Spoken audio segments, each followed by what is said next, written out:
नमस्कार दोस्तों, सभी का स्वागत है आपके अपने YouTube channel concept of brain classes के नाम। तो आज अपन बात करेंगे उन सभी कैंडिडेट्स और फ्रेंड्स के लिए जो कहीं ना कहीं किसी भी कॉम्पिटिटिव एग्जाम की आप प्रिपरेशन कर रहे हैं। चाहे हो सकता है आप फर्स्ट ग्रेड की प्रिपरेशन कर रहे हैं, कॉलेज लेक्चर की प्रिपरेशन कर रहे हैं, या फिर CSIR नेट लाइफ साइंस की प्रिपरेशन कर रहे हैं। किसी भी कॉम्पिटिटिव एग्जाम की अगर आप प्रिपरेशन करना चाहते हैं तो उसके लिए सबसे पहले ऐसे कौन से फैक्ट हैं जो आपको ये जानना ज़रूरी है कि एग्ज़ाम क्वालिफाई करने के लिए आपको कौन से फैक्ट, कौन सी बातें, कौन सी चीज़ें हैं जिनके ऊपर अगर आपने फोकस कर लिया देन आप इजी वे में किसी भी एग्ज़ाम को क्वालिफाई कर सकते हो। क्योंकि देखो, किसी भी एग्ज़ाम को क्वालिफाई करने के लिए नंबर ऑफ़ कैंडिडेट्स ज़्यादा होते हैं और नंबर ऑफ़ सीट्स बहुत कम होती है। लेकिन इसका मतलब सीधा सा है, कंपटीशन काफ़ी ज़्यादा है। सभी कैंडिडेट जो है एग्ज़ाम में अपीयर होने वाले हैं, सभी अपनी अपनी कोशिश पूरी करते हैं। सभी कहीं ना कहीं से कोचिंग भी लेते हैं, कोचिंग इंस्टीट्यूट भी खूब है, कैंडिडेट भी खूब है। फिर भी सिलेक्शन जो है, जैसे मान लो 150 पोस्ट है तो सिलेक्शन 150 का ही होना है। तो 150 वो कैंडिडेट कैसे पढ़े, कैसे वो अपने आप को ये प्रिपेयर करे कि 150 में से मेरी एक सीट कंफर्म है। तो उसके लिए कुछ फैक्ट हैं, उसके लिए कुछ इजी वे में कोई ट्रिक है या कोई तरीका है जो आज अपन डिस्कस करने वाले हैं। कोई भी कैंडिडेट जो RPSC के तहत फर्स्ट ग्रेड, कॉलेज लेक्चर या CSIR नेट की भी प्रिपरेशन कर रहे हो तो भी आप इस वीडियो को लास्ट तक एक बार ज़रूर देख लेना। देखो, 10 मिनट में आपका कुछ नहीं जाना है, लेकिन कुछ चीज़ें मैं ऐसे बता रहा हूँ, अभी आपके साथ में शेयर करने वाला हूँ अपना एक्सपीरियंस कि कैसे आप किसी एग्ज़ाम को क्वालिफाई कर सकते हो। उन 150 में से आपकी एक सीट कैसे रिजर्व कर सकते हो, उसके लिए फैक्ट अपन देखते हैं।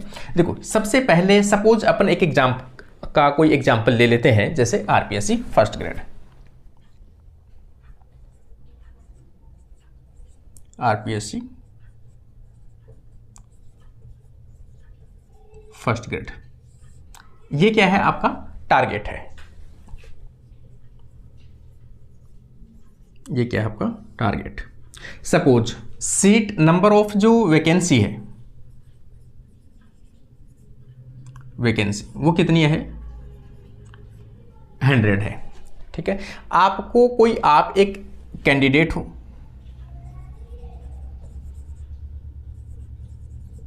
आप एक कैंडिडेट हो। सबसे पहले आपको करना क्या है? अगर आपके माइंड में ये है कि मुझे इस एग्जाम की प्रिपरेशन करनी है तो आपको कहाँ से स्टार्ट करनी चाहिए? कौन सी चीज़ें हैं जो अभी आपको स्टार्टिंग में ध्यान रखनी है? ठीक है ना। अभी आप क्या कर रहे हो?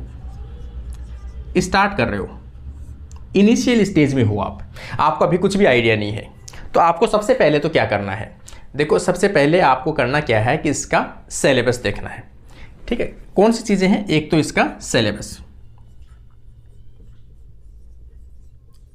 कोई भी कैंडिडेट जो नया स्टार्ट कर रहा है वो उसका सिलेबस डाउनलोड करे।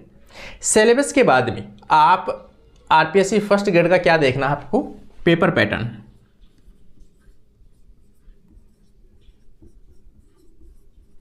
आपको क्या देखना है? Paper pattern. सभी एग्जाम जो अलग अलग एग्जाम है, अलग अलग एग्जाम का अलग अलग क्या होता है? पेपर पैटर्न होता है। किसी में 2 पेपर होते हैं, जैसे RPSC फर्स्ट ग्रेड में 2 पेपर हैं, कॉलेज लेक्चर में 3 पेपर हैं।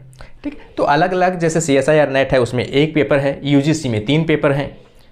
तो ये सब में अलग अलग होता है। तो सबसे पहले आपको क्या करना है? सिलेबस देखो, सिलेबस को डाउनलोड करो, उसका प्रिंट आउट लो, और उसके जो नोटिफिकेशन है या इस पेपर से रिलेटेड जो भी वीडियो हैं, जो भी चीज़ें हैं, आप उसको क्या करना है? पेपर पैटर्न को आपको समझना है कि क्या पेपर पैटर्न है, कितने पेपर होते हैं।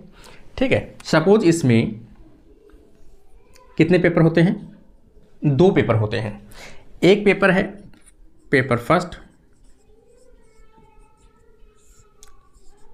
GK। Second subject paper.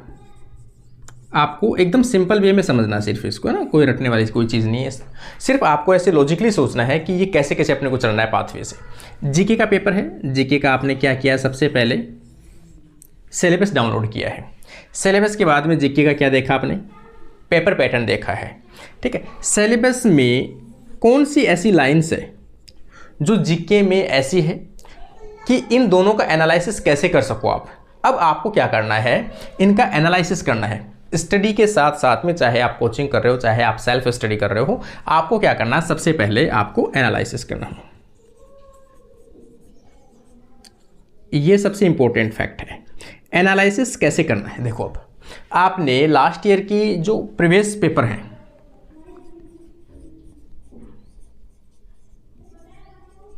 Previous paper निकाल लिए।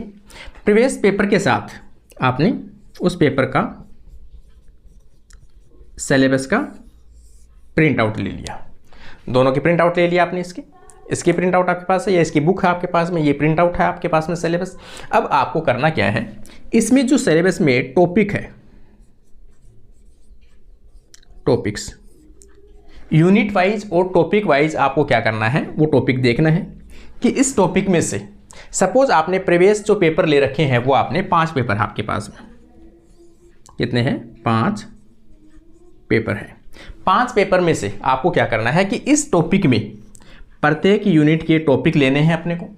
प्रत्येक यूनिट के टॉपिक में से ये देखना है कि इन 5 पेपर में से सपोज पहला पेपर फर्स्ट, इसमें से आपने देखा कि इस टॉपिक में से 2 क्वेश्चन आए हैं। कितने क्वेश्चन हैं, 2 क्वेश्चन इस टॉपिक में से या इस यूनिट में से 2 क्वेश्चन आए हैं। आप क्या करोगे, सेम ऐसे ही इसी टाइम पर सेकेंड पेपर देखोगे कि इस टॉपिक में से कितने आए हैं, सपोज 1 क्वेश्चन आए हैं, ठीक है। फिर आप देखोगे ऐसे ही थर्ड में, इसमें सपोज 3 क्वेश्चन मिले आपको इसी टॉपिक में से। अब आपने देखा फोर्थ पेपर, इसमें आपको 2 क्वेश्चन मिले। फिर आपने देखा 5वां पेपर, इसमें से आपको मिला आपको 2 क्वेश्चन, ठीक है ना, 2 क्वेश्चन मिले आपको, ये 2 क्वेश्चन मिले। अब ओवरऑल अगर अपन देखेंगे तो यहाँ पर देखेंगे 5, 2, 7 और 1 8, 8 और 2 10। आपके पास में कितने क्वेश्चन है इस टॉपिक से रिलेटेड, 10 क्वेश्चन।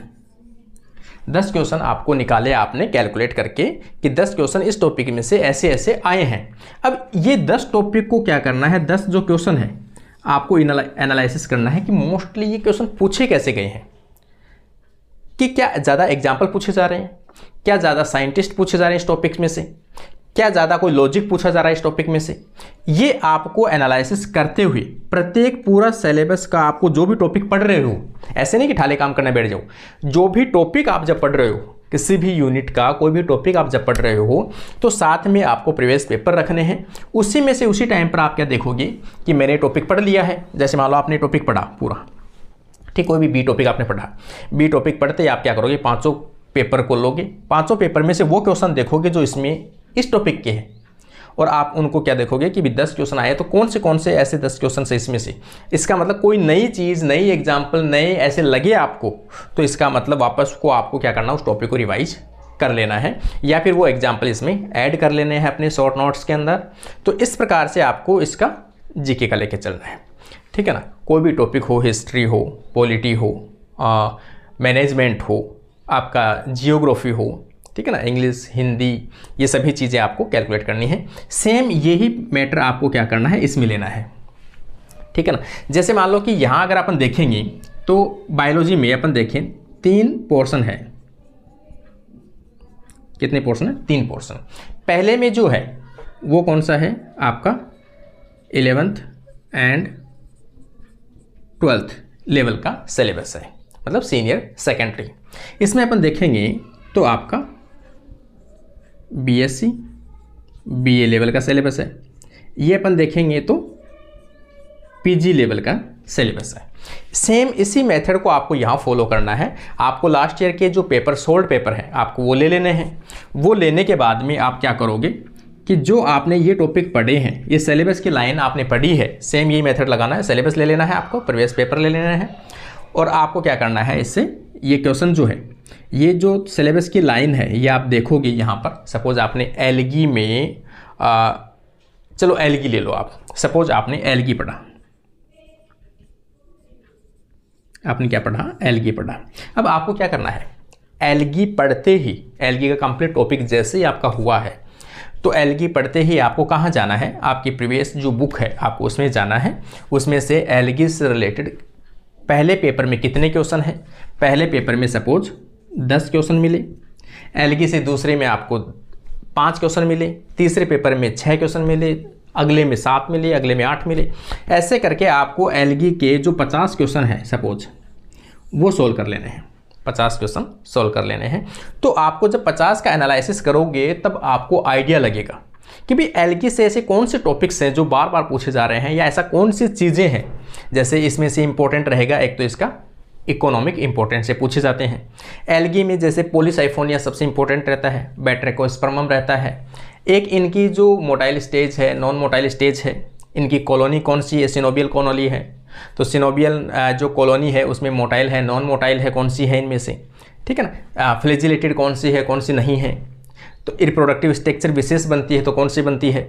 इनमें इनकी लाइफ स्टाइल है, अल्टरनेटिव लाइफ है, वो किस में होती है, कौन से एग्जाम्पल में क्या होती है, वो सभी चीज़ें आप देखोगे एलगी में से ज़्यादा आती है। तो आपको सेम ऐसे ही आपको फंजाई ले लेना है, उसको भी ऐसे ही एनालिसिस करना है।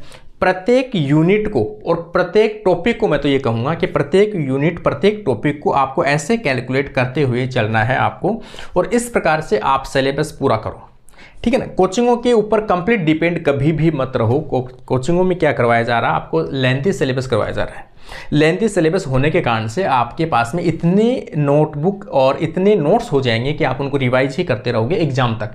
और मैं जो ट्रिक बता रहा हूँ आपको, ये ट्रिक आप अप्लाई ही नहीं कर पाएंगे, ठीक है ना। कोचिंग कराने वाले जो कैंडिडेट हैं, जो टीचर्स हैं, वो भी यही चाहते हैं कि उनको सिर्फ किस चीज़ से अपने, उनको सिर्फ है नंबर ऑफ कैंडिडेट ज़्यादा हो, ठीक है ना। उनको अगर वो ऐसे समझाएंगे, एक एक चीज़ों को ऐसे बताएंगे, तो उनकी कोचिंग तो पॉसिबल ही नहीं है ऐसे।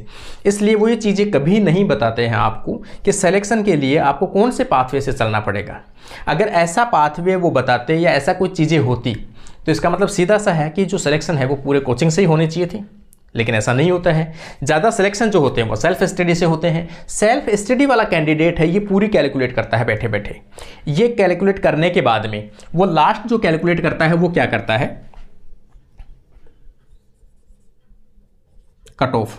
वो ये भी कैलकुलेट करके जाता है एग्जाम में कि लास्ट 5 बार की जो कट ऑफ है वो कितनी रही है, कितनी कट ऑफ रहे कि मैं पेपर फर्स्ट में और पेपर सेकंड में कितने क्वेश्चन करूं, नंबर ऑफ क्वेश्चन कितने करूं कि मेरी जो मार्क्स है, मेरे मार्क्स जो है वो नेगेटिव कटने के बाद भी उतने मार्क्स आ सके जो कट ऑफ लास्ट रही है। लास्ट कट ऑफ जो भी रहती है आपकी, उससे आप 10 से 20 मार्क्स ज़्यादा मान के आपको कैलकुलेट कर लेना है। अब जब ये मान के आप चलोगे तो आपको आइडिया लगेगा कि मुझे इस पेपर में सिर्फ इतने ही क्वेश्चन अटेम्प्ट करने हैं।